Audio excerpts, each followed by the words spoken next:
Bien, bienvenidos nuevamente. Vamos a trabajar hoy con la clase 3 y vamos a avanzar un poquito en esos casos de resistencias que hablábamos en la primera clase y vamos a trabajar específicamente sobre la rebelión indigenista en el Alto Perú.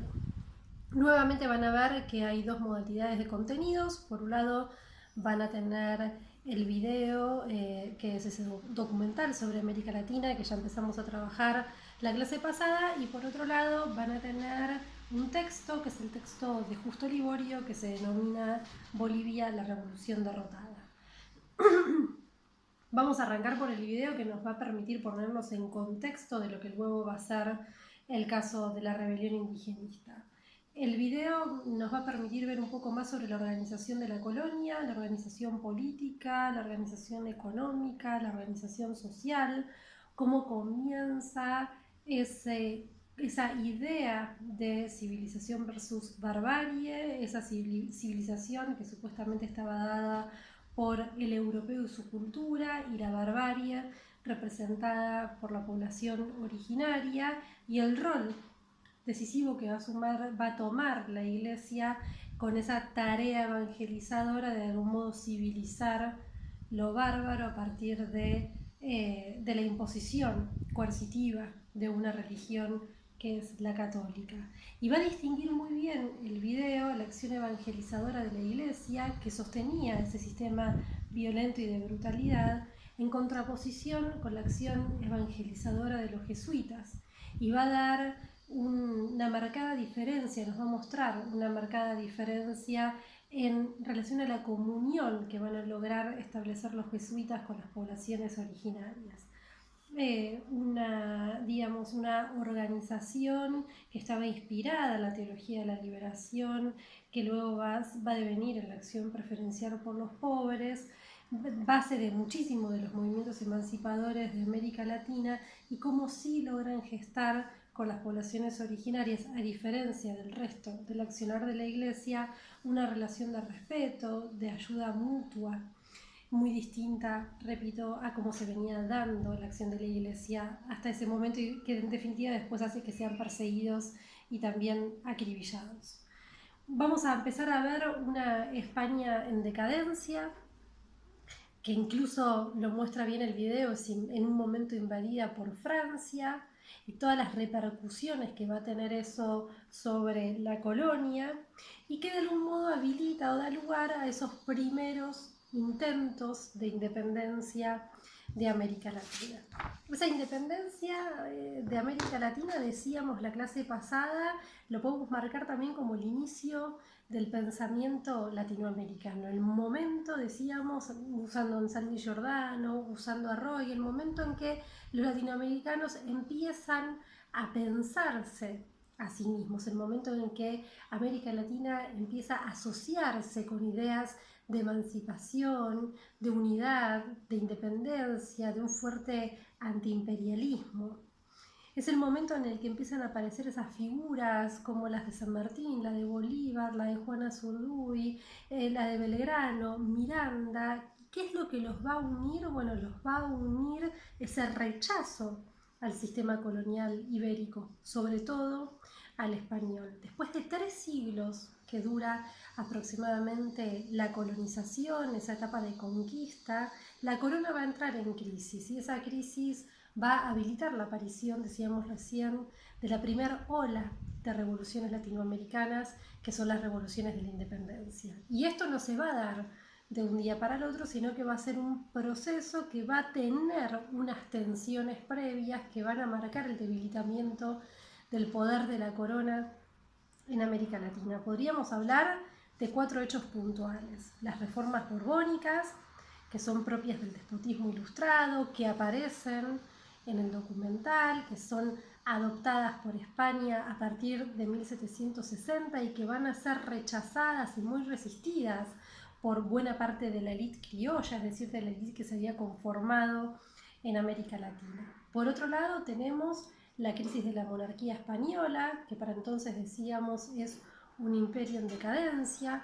Por otro lado, pensando siempre América Latina en ese contexto mundial, la influencia de la Revolución Francesa, que está ya en 1789, sus ideas de libertad, de fraternidad, esas ideas van a influir sobre ciertas clases latinoamericanas que empezaban a conformar juntas y que esas juntas ya empezaban a hablar, a elucubrar esas ideas de independencia a los que se denominó conspiradores. Hay un autor que se llama John Lynch que va a decir que el sistema colonial ibérico se sostenía sobre base de un trípode de poder y que en ese trípode de poder había tres poderes que estaban equilibrados y ese equilibrio fue lo que permitió que se sostenga el sistema colonial durante 3 siglos. Por un lado, la corona, por otro lado, el poder de la iglesia, por otro lado, el poder de las clases propietarias locales, esos inversores que financiaron la empresa de la colonia y que después conformaron la gran propiedad en América Latina. La corona detentaba el poder político, la iglesia detentaba el poder ideológico y las clases propietarias detentaban el poder económico. Mientras ese equilibrio funcionó, la colonia, dice John Lynch, pudo funcionar de una manera exitosa. Pero ese equilibrio empieza a resquebrajarse después de 3 siglos y empieza a resquebrajarse en Europa y va a tener su correlato en América Latina a partir de las reformas borbónicas. ¿Por qué reformas borbónicas? Porque hace alusión a los Borbones. La Casa de los Borbones se inicia en la monarquía española hacia el 1700 con Felipe V y va a durar hasta el día de hoy. Quienes actualmente tienen el poder de la corona en España son de la Casa de los Borbones. Y ellos van a hacer o van a desarrollar un modelo que es el del despotismo ilustrado. Esa idea proviene, digamos, en muy resumidas cuentas, de una corriente filosófica que era la corriente de la Ilustración. Es decir, el despotismo ilustrado estaba inspirado en las ideas de la Ilustración. La Ilustración, a grandes rasgos, en ese momento de una fuerte puja entre la iglesia y la razón, va a sostener que todos los actos de los hombres tenían que ser guiados por la razón y por la ciencia y no por ideas místicas o vinculadas a lo religioso. ¿Cómo podemos traducir esto al manejo o a la administración del Estado? Bueno, lo que van a buscar las reformas borbónicas a partir del despotismo ilustrado, es decir, el monarca ilustrado, es una mayor eficiencia del Estado a partir de una serie de reformas que son las que se van a denominar reformas borbónicas y van a buscar el desarrollo político y económico de la nación. ¿Cómo? Intentando fortalecer el poder del Estado. Volvamos al trípode de poder. Había un poder repartido en 3.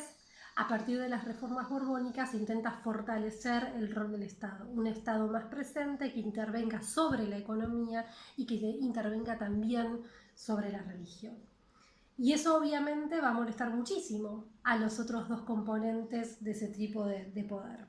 Algunas medidas de las reformas borbónicas van a tener o van a apuntar directamente al poder de las corporaciones económicas del sector privado. Por ejemplo, en la colonia la iglesia va a volver, la corona va a volver a recaudar los impuestos. Antes no lo hacía de modo directo, sino que lo hacía el sector privado. Ahora va a ser la corona la que directamente recaude los impuestos en la colonia y va a sacar al sector privado de ahí. Además va a generar unos monopolios, impidiendo la competencia, que también eso va a perjudicar a ciertos sectores económicos o del sector privado. Y la iglesia va a ser como el blanco predilecto de las reformas borbónicas, obviamente porque entendemos esta idea que hablábamos recién del despotismo ilustrado, y en esta lucha entre la fe y la razón hay un componente ideológico en cuanto a que los Borbones seguían esa corriente de la Ilustración, pero además y sobre todo, siendo España un imperio en decadencia, tenía la corona un interés preferencial sobre la gran cantidad de riquezas que tenía en ese momento, que poseía la iglesia. Por lo tanto, Hacia el año 1800, cuando empiezan a darse estas reformas borbónicas que van a implicar una mayor presencia de la corona en las colonias, de algún lado va a ser muy disonante con lo que se empezaba a gestar, es decir, va a haber una idea de reinstalar una hispanidad, que es la que proponen las reformas borbónicas, que no tienen nada que ver con el americanismo creciente que empieza a darse en estas ideas de revolución de la independencia.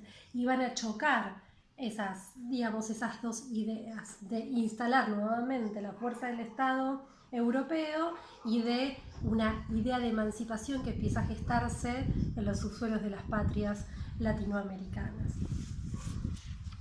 De algún modo, la crisis del sistema colonial se va a dar no de cualquier forma. Estamos hablando ya desde la primera clase que la primera ola de revoluciones latinoamericanas son las revoluciones de la independencia. Es decir, la revolución o la independencia de América Latina se va a dar en forma de revolución. ¿Qué es la revolución? La palabra revolución viene del latín revolutio, que significa una vuelta, y es un cambio drástico en la estructura de poder en un periodo relativamente corto de tiempo. Un cambio drástico en la estructura de poder en un periodo corto de tiempo. Generalmente van a implicar cambios de gobierno, generalmente van a implicar el uso de la violencia. ¿Por qué? Porque van a enfrentar a un grupo conservador que intenta mantener el statu quo con otro grupo que va a pujar por un cambio. Es decir, se va a dar un choque entre un orden establecido y aquellos que van a empujar y a traccionar un cambio social, político y económico.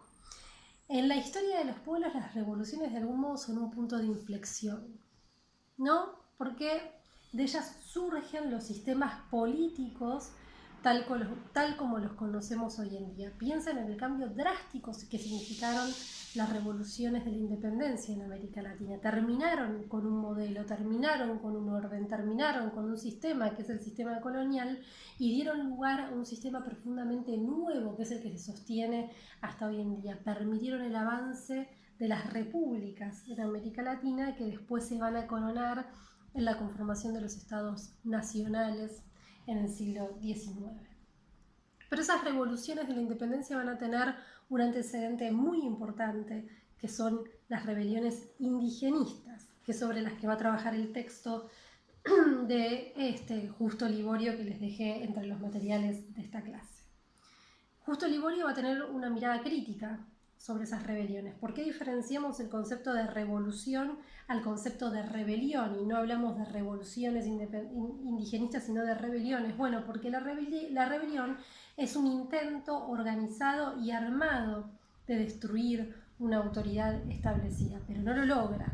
Lo podemos llamar rebelión, lo podemos llamar revuelta, lo podemos llamar sublevación. Es un intento de destruir ese orden, de cambiar esa estructura de poder, pero no lo logra esa transformación.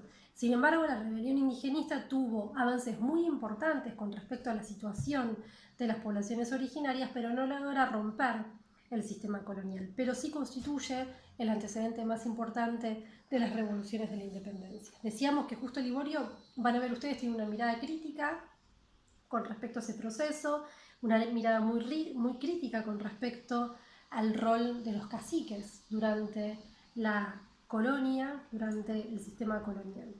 Y entonces va a disonar un poco con esa idea que circula en el imaginario común de figuras como las de Tupac Amaru. El texto lo van a leer y se inicia planteando un escenario, por qué surgen estas rebeliones indigenistas, tiene que ver con la creación del virreinato del Río de la Plata y la tensión que se va a generar entre un Potosí que va a resistir el poder de Buenos Aires, y otra de la cuestión es la crisis que empieza a darse en la relación entre los caciques y los conquistadores. Y entonces da cuentas de cuál era el rol que ocuparon los caciques durante el sistema colonial y por qué, a medida que los europeos se van a establecer en América Latina van a ir reemplazando a los caciques originarios por los caciques mixtos, que ellos denominan los caciques usurpadores, y cómo entonces eso va a generar de algún modo un levantamiento de los caciques en América Latina. Y después, bueno, ¿cuál es la importancia que va a tener esta rebelión en el contexto de una América Latina que empezaba a pensarse de un modo distinto y más independiente? Esta mirada crítica, decíamos, es muy distinta a otras miradas históricas que exaltan la figura de Tupac Amaru. Nada dice además de Micaela Bastidas, que fue su compañera, que es sinónimo de la lucha por la independencia en América Latina, sinónimo de ideas de emancipación. Ella va a tener un rol fundamental en la rebelión indigenista, a pesar de que no aparece en el texto, porque Micaela Bastidas va a estar a cargo de la retaguardia indígena, va a estar a cargo del aprovisionamiento de armas, va a estar a cargo de, por momentos va a ser la jefa de la rebelión, y además va a aconsejar permanentemente a Tupac Amaru. No solo lo incita a lanzarse a la rebelión, sino que además lo va a aconsejar de un modo permanente. Hay un libro de Concepción Vado Siria que se denomina Heroínas de la Independencia Latinoamericana, y va a rescatar estas figuras del rol de las mujeres en la historia de América Latina. Bueno, decíamos que hay toda una bibliografía que va a rescatar y reivindicar el lugar que ocupa Tupac Amaru y la lucha de Tupac Amaru en la historia de las resistencias latinoamericanas, y que tienen una mirada bastante distinta a la que plantea Justo Liborio en su texto. Que efectivamente todos van a reconocer el lugar de cacique que tiene Tupac Amaru. Obviamente cuando uno piensa en la figura de Tupac Amaru, no piensa, digamos, en un indio que aparece en taparrabos, sino que él es un señor con su sombrero, su ropa. Eso habla de un estatus, de una clase social, de una pertenencia a una clase social.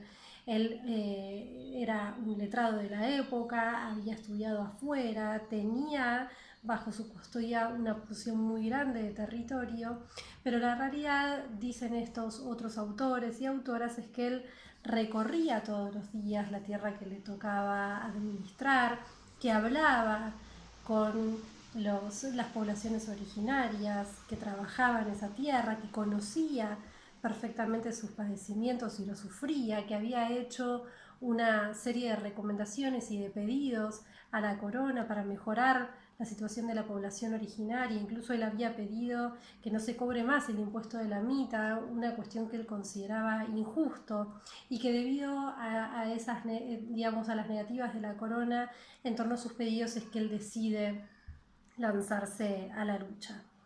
Si bien él se lanza a la lucha para reimponer el imperio de los incas, porque además no le reconocían su rol de heredero del rey inca, él es Tupac Amaru II, él pedía ser reconocido como heredero de Tupac Amaru I, él es José Gabriel Condorcanqui, y la corona también le niega eso, y él se lanza en parte a la lucha para reimponer, sobre todo para reimponer el imperio de los incas. La realidad es que muchísimos autores y autoras van a decir que una vez que él se lanza a esta rebelión, él se va a desclasar, se va a radicalizar, es decir, va a levantar definitivamente la bandera de la abolición de la esclavitud en América Latina, y va a proponer, por el contrario, instalar una república nueva que sea la República de los Indios, de connotación nacional y continental, que va a influenciar fuertemente